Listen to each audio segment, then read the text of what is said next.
Hello, welcome to Unboxed God, where we detox from religion and discover the God who refuses to fit inside the boxes we were given. I'm Tolu Sarah Johnson, and here we explore who God really is, beyond fear, beyond formulas, and beyond everything we were taught to perform. If you're hungry for a real relationship with Him, you are in the right place. Let's dive in. Now, moving on to chapter 4. Chapter 4 is healthy boundaries with church culture. Choosing the Father over systems. It has to get to that level where you need to choose a path. Are you going to choose the church culture you're used to? Will you continue to exist within the church culture and still be following the Father's footsteps? Or are you going to choose the Father's footstep over the system? And what that means to you might be different to what it means to me. But the most important thing is you need to get to a stage where you choose the Father over system. And that is when you can begin to know Him deeply like you should. And one of the hardest, holiest steps in becoming the person God designed you to be is learning how to walk with Him. Within a religious world that may not understand your freedom. Yes, that's been my experience. This religious world, they don't understand your freedom. To them is bondage. And their freedom to you is bondage. So, are you going to stick to your own definition of freedom?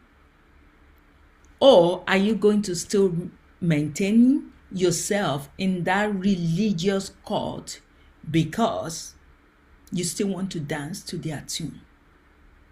Well, I chose the latter. I walked away from the system altogether.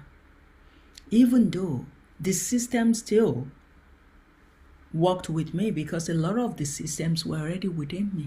Because the system is not the church building.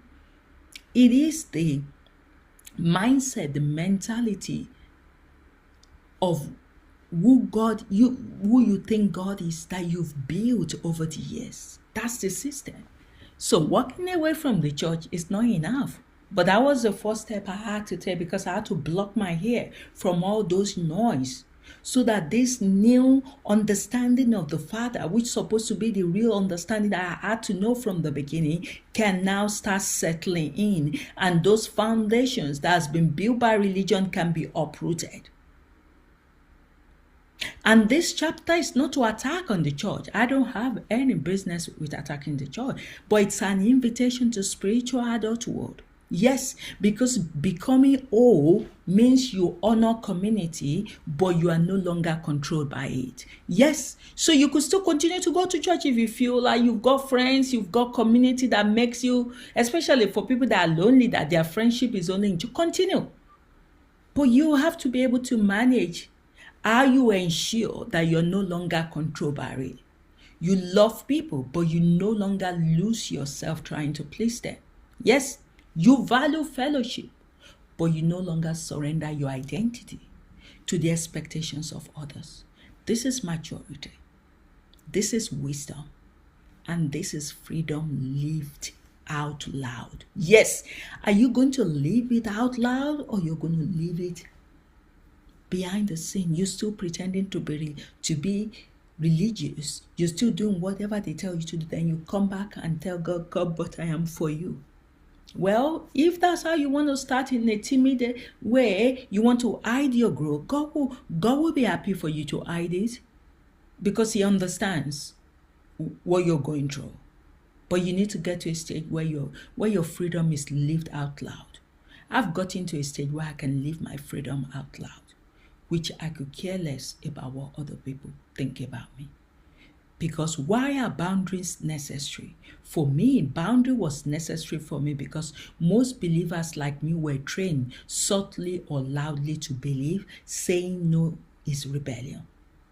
Disagreeing is dishonor. Thinking for yourself is dangerous. Questioning leadership is ungodly. Following God's voice over the system is pride. And having boundaries is unspiritual. So these beliefs create spiritual dependency instead of spiritual maturity. And that is who all of us are. We are spiritually dependent on church. We cannot think for ourselves. And how will you call yourself an adult in the things of God when you cannot decide for yourself? You can't depend on God directly. They teach Christians how to be good members, but not how to be whole people. They teach submission to system, but not intimacy with Jesus. And they teach boundaries are not rebellious, but boundaries are responsibility for your heart. Sorry, they don't teach boundaries, but I am telling you that boundaries are not rebellion. Boundaries are responsibility for your heart. And the Father wants your heart free. And for your heart to be free, I think you have to have boundary. That's what I think from my own experience. Because boundary is you protecting what God built in you. God has been building me for these 2 years plus that I cannot just allow the church or religion to destroy what He is building in me. Boundaries are not walls, they are guardrails. They protect your intimacy with the Father, your emotional health, your identity, your calling, your time, your peace, your freedom. Boundaries help you stay connected to God without being swallowed by the expectation of man. Yes, because here is the truth. The system did not save you. The system did not heal you. The system did not free you. The Father did. That's my case. The system did not save me. It might have saved you, it didn't save me. It did not heal me. I was full of trauma in the system. It did not free me. But the Father had to free me for this past 2 years. Lord, He's been the one that's been taking time to speak to me almost every day just to set me free. So my loyalty belongs to Him. My loyalty doesn't belong to any pastor. It doesn't belong to any prophet. It doesn't belong to no human being here on earth. My loyalty belongs to Him. Because He has showed me love. He has sown time, hours, His resources into me to make me who I am now. And I'm not going to allow myself back to religion because I've not set healthy boundaries. So you have to know what is healthy boundaries to you. Somebody asked me, Tolu, but if you're not going to church, what about your children? What is the point of building and inculcating the wrong theology into them? Wouldn't it be better if they don't know God through the lens of religion, but they come to know God through the lens of Him Himself, the relationship that they can directly have with Him? They don't need to deconstruct. They can just start knowing Him directly. That is what I want for them. I don't want the system to teach them in the wrong way. Just like some parents decided not to send their children to school because they don't want their children to be taught by the system. We all have free will to make our decisions. And the decision you make is up to you. I don't know whether you've heard of a man called Sadhu Sundar Singh. If you've never heard of him, go buy his books on Amazon. They're so deep. I think he only lived for 39 or 40 years. He got born again he was a Christian. He turned Christian. I don't like using the word born again anymore. He became a Christian, I think at the age of 16. And he went to church.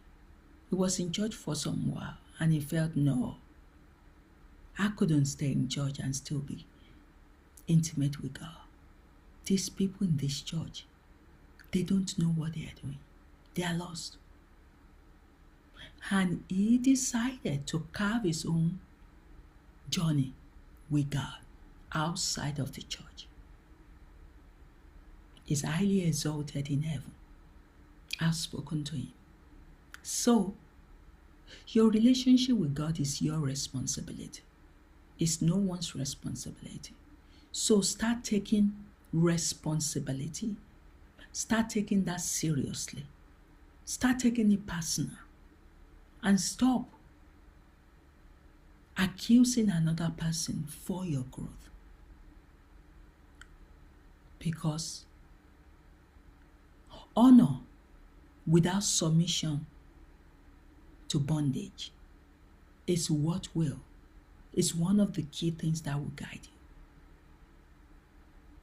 Honor is godly, control is not. Too many believers confuse the two. So you can honor a pastor. You can honor a leader. You can honor a community. You can honor an authority. But you don't need to submit to their bondage. When I see a pastor, I honor them.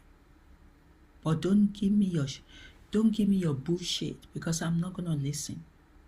Because I'm trying to throw out all of those bullshit anyway. Because they've brought me where I am. And God has done so much work in me to bring me out. So you can honor them without giving them lordship over your conscience, over your existence. So honor simply means you carry love and respect. It does not mean blind obedience.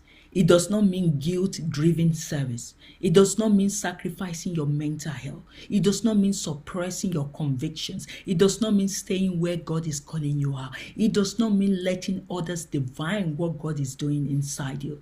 So Jesus honored everyone, but he submitted to no system that contradicted his Father. He is your model. Yes, he is your model. Familiarize yourself with the 54 parables and the 50 commandments. Matthew has written 4 books about that. The latest one is the one that we both co-author together, explained by Jesus himself. Go and learn what a true Christian walk is all about. And I can tell you, everything boils down to love. So you need to learn to love, genuinely love. So saying yes to God and no to pressure has to be the beginning of your journey. Because one of the greatest signs of spiritual adulthood is your yes belongs to God, your no belongs to people. Yes, that's my own journey. That is my own journey. My yes belongs to Papa. And my no belongs to people. You no longer say yes because you are afraid of disappointing others. You want to look spiritual. You fear losing approval. You want to be seen as obedient. You don't want to be misunderstood. Instead, you say yes because you feel God's peace. That's why I say yes now. Because I sense it's leading. Because I know it aligns with my identity. It's leading. Because I recognize it is safe for my heart to continually be in his presence. Because I am rooted in his love, no longer fear. So your obedience is no longer horizontal, it is vertical. You're obeying him, not obeying your pastors. You can honor them, but let your submission, let your allegiance, let your loyalty be to him. He's very loyal. Papa is very loyal. And he wants more loyal children. But currently, a lot of us use him. We abuse him. We take advantage of his good heart. We keep abusing him and Jesus and Holy Spirit. We just take advantage of them. Because you think he's there just for you. He's sitting up there just to meet your needs. What about his needs? Are you going to meet his needs as well? And these are some of the warning signs of unhealthy church culture. Church culture becomes unhealthy when guilt is used to motivate. Yes. When fear is used to control. When your loyalty is monitored. When your humanity is silenced. When your value depends on serving. When you lose your voice. When you feel smaller over time. When you can't be honest. When you are praised for performance, when your rest is seen as rebellion, it's very unhealthy. And when any community makes you shrink instead of grow, that is not Jesus. That is not Papa. That is not Holy Spirit. He builds people. Papa has built me in this last 2 years, but he doesn't shrink me. He has been able to build me. And you now have to create boundaries that keep you whole. Yes, the boundary of emotional health. I do not sacrifice my mental, emotional, or spiritual health to look committed no longer. The boundary of identity. I don't let anyone redefine who God says I am. So let who you are be on what God has said. The boundary of calling. I follow God's leading even when it doesn't align with people's expectations. The boundary of honesty. I tell the truth about what God is doing in me, even if it makes others uncomfortable. The boundary of rest. I do not feel guilty for needing space, silence, or sabbatical. The boundary of conscience. I obey God's voice above every other voice. These boundaries don't distance you from God. They protect your nearness to Him. And you have to ask yourself, do you care about being close to Him? And you now need to, for me, what I've done, I've rejected a lot of ritual that I do before. I've discontinued them. I've discontinued attendance with church. I've discontinued all those obligatory prayers that doesn't land me anywhere. And for me now, true church is a people, not a place. My true church is when I sit with heaven. Almost every athlete where me and Matthew will discuss with heaven. That's my own true church. Yes, that's where I fellowship. So now I protect my peace. Yes. So, what are you going to do? Are you going to say yes to God? Or say yes to religion expectations? My obedience now is rooted in love. And I live by His grace on a day-by-day basis. It might be challenging at first, but I promise you, you're going to enjoy it. And Papa is whispering to my child, you were never meant to be shaped by a system. You were meant to be shaped by my heart. You can love community without losing yourself in it. Choose me first, and you will carry heaven into every place you go.